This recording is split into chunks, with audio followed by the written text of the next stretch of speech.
Selfish, that's what you are. Patricia's voice echoed through the dining room as she slammed her hand on the table, making the silverware rattle. My daughter is struggling to make ends meet, and here you are, sitting on a fortune like some dragon hoarding gold. I took another bite of my roast chicken, maintaining my composure despite my mother-in-law's outburst. My name is Olivia, and at 34, I was facing yet another family dinner turned interrogation about my inheritance. 3 months ago, my beloved Aunt Martha passed away, leaving me her entire estate. Martha had been more than an aunt. She was my mentor, my confidant, and the only person who truly understood me after my parents died in a car accident when I was 12. She raised me, supported my dreams, and taught me the value of hard work and independence. Patricia, I said calmly, setting down my fork, my inheritance is exactly that. Mine. Aunt Martha chose to leave it to me for reasons she made very clear in her will. My sister-in-law, Emma, Patricia's precious daughter, sniffled dramatically from across the table. It's just not fair. James and I can barely afford our apartment, and you're living in that big house all by yourself. James, my husband's brother, nodded in agreement. Think about family, Olivia. We're all supposed to help each other. I caught my husband Michael's eye. He gave me a subtle nod, squeezing my hand under the table. We discussed this moment extensively, knowing it would come eventually. Help each other, I repeated, my voice steady. Like when Emma borrowed my car last year and returned it with a dented fender, refusing to pay for repairs. Or when James asked for a small loan of $5,000 and ghosted us for 3 months. Patricia's face reddened. That's different. They were going through tough times. They're always going through tough times, I replied, and whose fault is that? Emma quit 3 jobs in the past year because they were beneath her. James spent his savings on a luxury car he couldn't afford. How dare you judge my children? Patricia spat. Just because your aunt spoiled you. My aunt taught me responsibility, I interrupted, standing up. Something you clearly failed to teach your kids. The room fell silent. Michael stood beside me, his presence supportive but letting me fight my own battle. Patricia looked like she might explode, her face turning an alarming shade of purple. You ungrateful little, she started, but I cut her off again. You want to know what I'm doing with my inheritance? I pulled out my phone, scrolling through my photos. Take a look. I placed my phone on the table, sliding it toward them. The screen showed construction plans, blueprints, and photos of a building being renovated. What's this supposed to be? Emma asked, her nose wrinkling in confusion. This, I said, is the youth center I'm building in Aunt Martha's name. A place where kids who've lost their parents like I did can find support, education, and guidance. The kind of place that helped me become the selfish person you see today. Patricia scoffed, but I noticed her confidence wavering. You're lying. You're just saying this to make yourself look good. I smiled, pulling out a folder from my bag. The groundbreaking ceremony is next week. These are your invitations. Come see for yourselves what I'm doing with my hoarded fortune. Emma grabbed the invitation, her eyes widening as she read. This is in the paper. There's going to be press coverage. Of course, I replied. It's the largest youth center in the county. Aunt Martha's inheritance isn't just money, it's a legacy. And I'm honoring it the way she would have wanted. Patricia sat there, opening and closing her mouth like a fish out of water. Her perfect narrative of me as the selfish daughter-in-law was crumbling before her eyes. But, James stammered, but what about helping family? I looked him straight in the eye. I am helping family. I'm helping kids who need it most, just like I once did. And I'm teaching your children an important lesson about responsibility and giving back to the community. The silence that followed was deafening. Michael finally spoke up, his voice filled with pride. The center will also offer financial literacy classes for young adults. You're both welcome to attend. Emma's face flushed red, while James suddenly became very interested in his plate. Patricia sat there, fuming but speechless for the first time since I'd known her. As I gathered my things to leave, I turned back to them one last time. You know what the funny thing is? If you bothered to ask me about my plans instead of just demanding money, you might have learned something. Aunt Martha always said that true wealth isn't about how much you have, it's about what you do with it. Walking out of that dining room, I felt lighter than I had in months. Patricia's voice carried behind me, already spinning this to her advantage. Well, I always said we should do more charity work. But it didn't matter. They'd all see the truth soon enough. What they didn't know was that this was just the beginning of my plans. Aunt Martha had taught me well, and I was about to show them exactly what selfish looked like. The day of the groundbreaking ceremony arrived bright and clear. I stood at the podium, looking out over the gathered crowd. Local media, community leaders, and dozens of excited families filled the rows of chairs we'd set up on the construction site. In the back row, I spotted Patricia, Emma, and James, dressed in their Sunday best, clearly hoping to be noticed by the news cameras. Michael squeezed my shoulder supportively as I began my speech. When I was 12 years old, I lost my parents. I started, my voice clear and strong. I was scared, alone, and didn't know what the future held. But two things saved me, my Aunt Martha and the community center where she volunteered. Today, we're not just breaking ground on a building. We're laying the foundation for hope. As I spoke, I could see Patricia shifting uncomfortably in her seat. She'd arrived early, trying to tell reporters she was instrumental in developing this project. Unfortunately for her, the project director had quickly set the record straight. The Martha Sullivan Youth Center will offer after-school programs, counseling services, career guidance, and yes, I paused, looking directly at Emma and James, financial management courses for young adults starting their careers. The ceremony proceeded perfectly. The mayor spoke about community investment, local business leaders praised the initiative, and several teenagers from the existing youth program shared their stories. Throughout it all, I could see my in-laws growing increasingly agitated as they realized they couldn't claim any part of this success. After the formal ceremonies, during the reception, Emma cornered me by the refreshment table. "You must feel so proud of yourself," she said, her voice dripping with sarcasm. "Making us look bad in front of everyone." I poured myself some punch, maintaining my composure. "Actually, Emma, I do feel proud. But not for the reasons you think. Did you know this center will offer free childcare for single parents attending college classes?"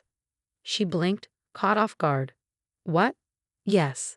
The kind of support that might help someone finish their degree instead of dropping out 3 times. I watched as my words hit home.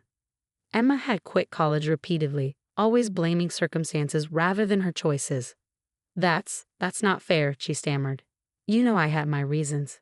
"Everyone has reasons, Emma. Some people just choose to find solutions instead of excuses."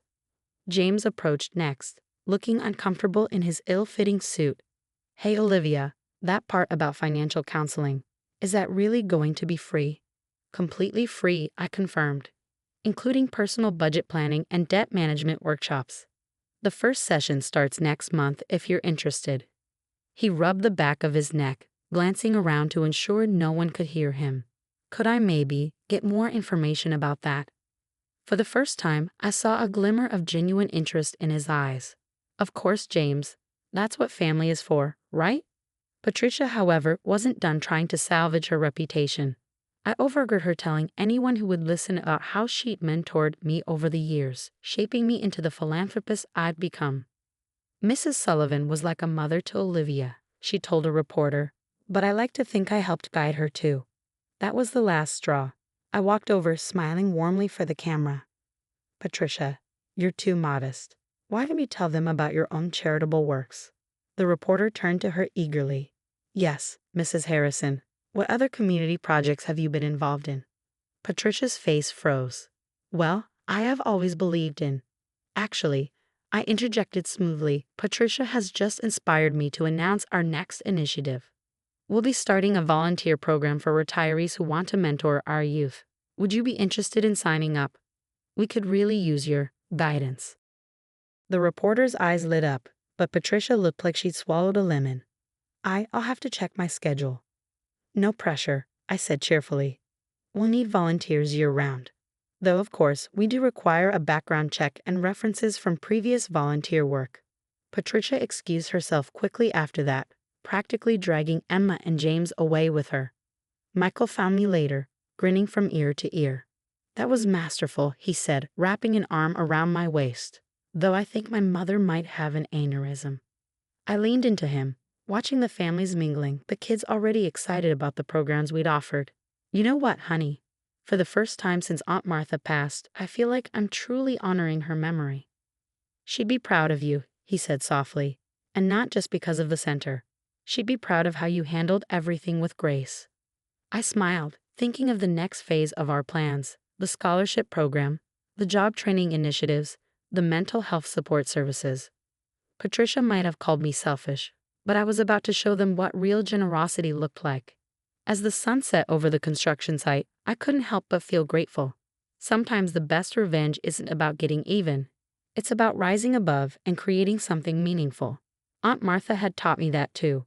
6 months after the groundbreaking ceremony, the Martha Sullivan Youth Center was thriving.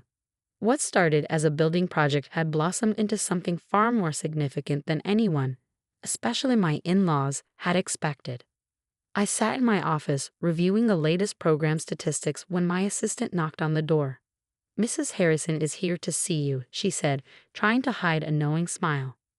To my surprise, it wasn't Patricia standing in the doorway, but Emma. She looked different, subdued, wearing simple business attire instead of her usual flashy outfits. "Can we talk?" she asked, fidgeting with her purse strap. I gestured to the chair across from my desk. "Of course." Emma sat down, taking a deep breath. "I've been attending the financial management classes here," she confessed, under a different name. "I didn't want anyone to know. This was unexpected. And how's that going?" "It's eye-opening," she admitted. "I never realized how much money I was wasting, how many opportunities I'd thrown away. The counselor helped me create a budget, and for the first time in my life, I'm actually sticking to it." I leaned back in my chair, studying my sister-in-law. The entitled attitude was gone, replaced by something that looked remarkably like humility. "James has been coming too," she continued. "He's working with the debt counselor to refinance his car loan. And we're both learning a lot." "I'm glad to hear that," I said sincerely. Emma's eyes welled up. "I owe you an apology, Olivia. When Mom was ranting about the inheritance, I joined in because it was easier than admitting my own failures. But watching what you've built here, how many people you're helping. I get it now. I understand what Aunt Martha saw in you." Before I could respond, my assistant appeared again. "Sorry to interrupt, but the school group is here for their tour." I stood up, and Emma did too, wiping her eyes. "Would you like to join us?" I offered. "See what else we're doing here." She nodded, following me through the bustling halls. We passed the computer lab where coding classes were in session, the counseling rooms where grief support groups met, and a classroom where young entrepreneurs were learning to write business plans. "We're adding a daycare center next month," I explained as we walked, "and expanding the scholarship program to include trade schools." "Mom doesn't know what to say about all this," Emma admitted. "She keeps trying to find something to criticize, but it's hard when the local papers keep running stories about the center's success." I smiled. "And how's that working out for her?" "She's actually volunteering now," Emma said with a small laugh. "Not here, of course, her pride won't allow that. But at the hospital. I think she's trying to prove she's just as charitable as you are." We stopped at the Career Resource Center, where James was meeting with a financial advisor. He waved awkwardly when he saw us, and I waved back. "You know," Emma said quietly, "I always thought inheritance was about money. But what Aunt Martha left you, it was more than that, wasn't it?" I nodded. She left me her values, her vision. The money was just a tool to bring that vision to life. As if on cue, a group of teenagers rushed past us, heading to their after-school program. Their laughter echoed through the halls, filling the space with exactly the kind of energy Aunt Martha would have loved. "I have a proposition for you," I said to Emma. "We're starting a mentorship program for young women interested in business. Would you be interested in sharing your story? Not just the success part, but the struggles too. Sometimes people learn more from hearing about mistakes than victories." Emma's eyes widened. "You trust me with that?" "Everyone deserves a chance to rewrite their story," I replied. "Aunt Martha taught me that." Later that evening, as Michael and I were leaving the center, we saw Patricia's car in the parking lot. She was sitting inside, watching the building, probably wrestling with her pride. "Should we invite her in?" Michael asked. I shook my head. "She'll come in when she's ready. Some lessons take time to learn."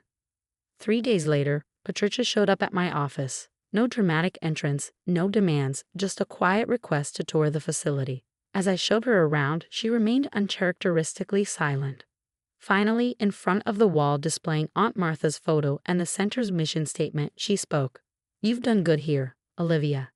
Better than any of us expected." It wasn't quite an apology, but from Patricia, it was revolutionary. "Thank you," I said simply. "Would you like to see the volunteer schedule?" She nodded, and I realized that sometimes the best revenge isn't revenge at all. It's showing people a better way, opening doors they didn't know existed, and giving them the chance to change their own stories. Aunt Martha would have approved.